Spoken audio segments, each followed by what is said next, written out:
Hey everyone, welcome back to the channel. If you're a single parent, you probably know exactly how it feels to have so much on your plate. Sometimes it feels like you're carrying the entire world on your own.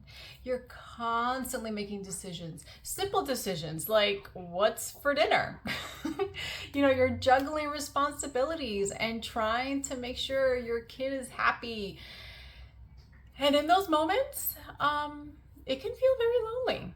Honestly, it can feel very isolating. Like no one really understands what you're going through. And I get it. I've been parenting two children on my own since March of 2019, and I've had those moments where I felt completely alone. Those moments when the kids are in bed and you just sit down on your kitchen floor and you're just crying, trying to figure out where in life did you go wrong and how come you're in this position right now.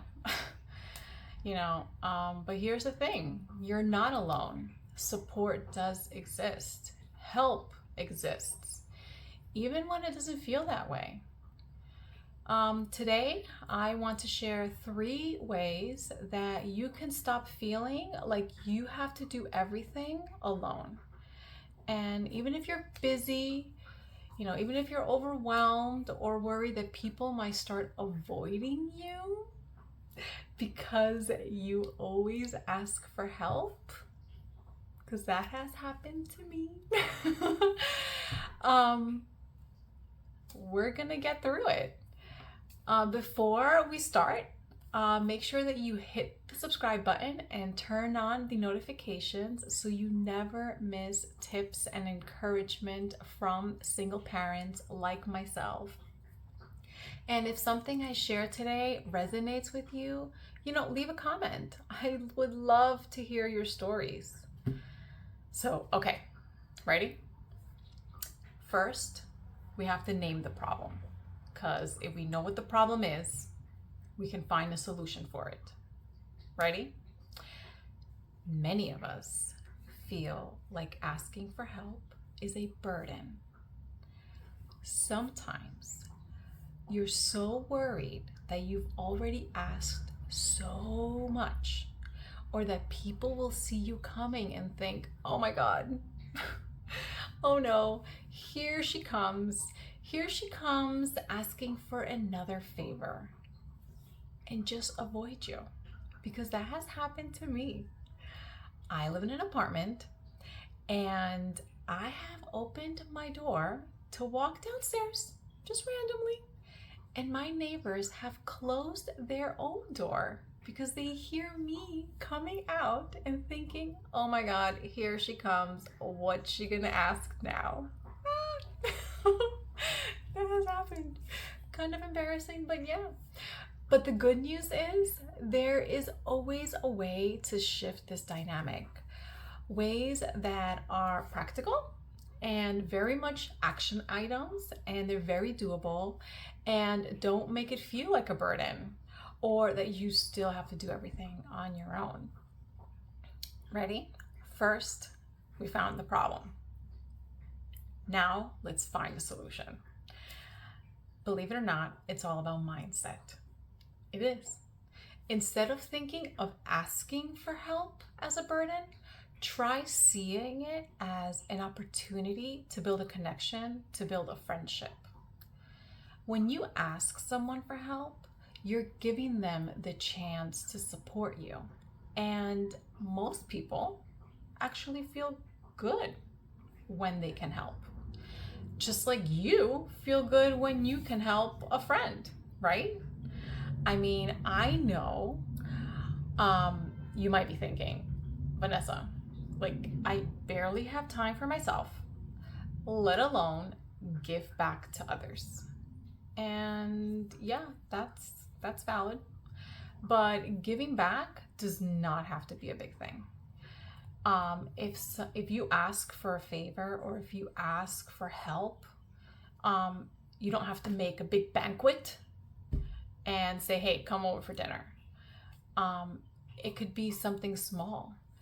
It can be something as simple as sending a text, or hey, I saw this article and I thought of you, here you go. Or just offer, encouraging words. Hey, you know what? Thanks for the other day. You really made me smile. Those small gestures show people the relationship is balanced. It's not just one-sided. And it makes it so much easier to reach out when you need help. Quick question. What's one small way you've supported a friend recently, even if it was just a text or kind words? Share it, because I would like to see those ideas. The second solution is to start off small. Think tiny things like, I don't know, you ask a neighbor to watch your child for 10 minutes while you go grab a cup of coffee. How amazing would it be to walk down a few blocks by yourself, not having to think of where's he going, why is he running so fast, listening to his stories, which are great and I love, but sometimes you just need time for you. And if 10 minutes while you go grab a cup of coffee is what you need to make your day run smoother, then take it. Ask your neighbor, hey, I see you're out with the kids. Can my kids stay with you for 10 minutes while I go down a couple blocks to get a cup of coffee? Or ask a friend to pick up something on their way to the store. If you know they're going to the store, ask very small things. Hey, you know what? Can you pick up a gallon of milk? And whenever you are at the store, say, hey, I'm going to the store. Do you need anything? And that way, whenever you ask, it will not be so uncomfortable because you know that they will ask of you too. It would be a two-way street instead of being a one-way street. And if you're thinking, I can't watch someone else's kid or do anything for them, I'm already stretched so thin. And that's okay. You don't have to do a quid pro quo where watch my kid for an hour and you watch their kid for an hour. Watch my kid for 10 and you watch their kid for 10. It doesn't have to be that way. It could be something small. You know what? I just listened to this podcast. Check it out. These small gestures are enough to keep a relationship balanced and to make asking for help much, much easier. I recently read the book Grit by Angela Duckworth, and she talks about persistence being more important than perfection. And showing up for your kids every day and allowing yourself to ask for help when you need it, it's proof of your grit, not your weakness.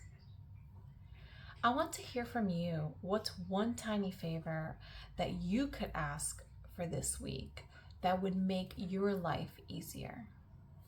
That's something very simple to think of. And it will open up your eyes to see asking as something else instead of a burden. The third solution is building a support circle.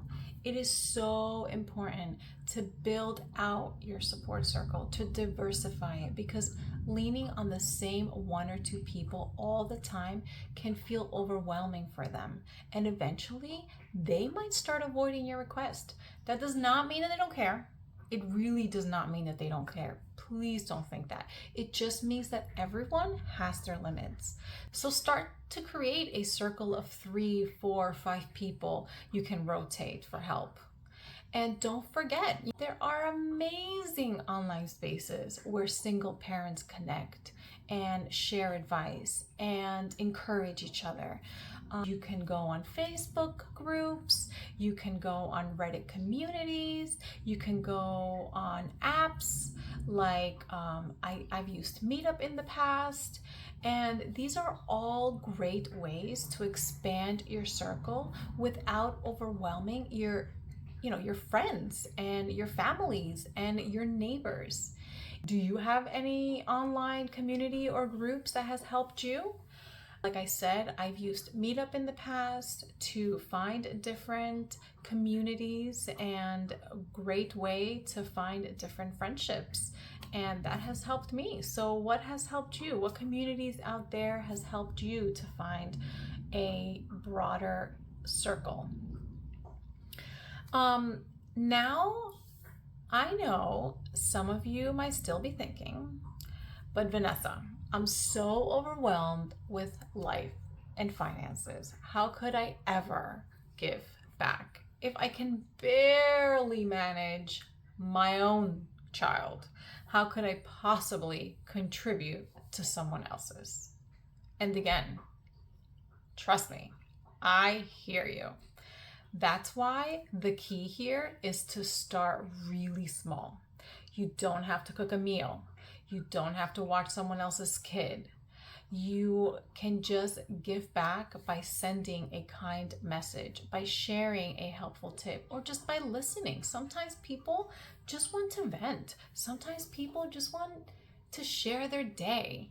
Support does not have to be huge or perfect. It just has to exist. Remember that. Support does not have to be huge or perfect. It just has to exist. So to recap, stop seeing asking for help as a burden. Instead, see it as an opportunity to build friendship and to build connections with those around you. Then start small with manageable requests. Don't ask for the world. Ask for 10 minutes. Ask for bring the laundry up 3 flights of stairs. Those things don't take a long time. Start growing your circle. Do not count on those 1 to 2 people every day. Start growing your circle wherever you go. School, after school, early morning drop off, work, the online communities. Meetup.com worked for me. They are there to help you. Do not be afraid. Even if you are overwhelmed, there's always a small step that you can take. You are not alone, and you don't have to do everything perfectly, and you don't have to do everything yourself. Every small action counts. I love to hear from you. I really would. I would genuinely want to hear what you do to grow your support group. I want to hear what things have you asked of your support group, and what's one small step that you will take this week, tomorrow, today, okay? What's one small step that you will take to ask for help and build your support group? I would love to hear that. And don't forget to hit the subscribe button and turn on the notifications so you never miss encouragement and practical tips from a single parent like myself. Remember, because even the small steps create real change. Support is out there and you deserve it. We all do. Thanks for watching, and I'll see you next time.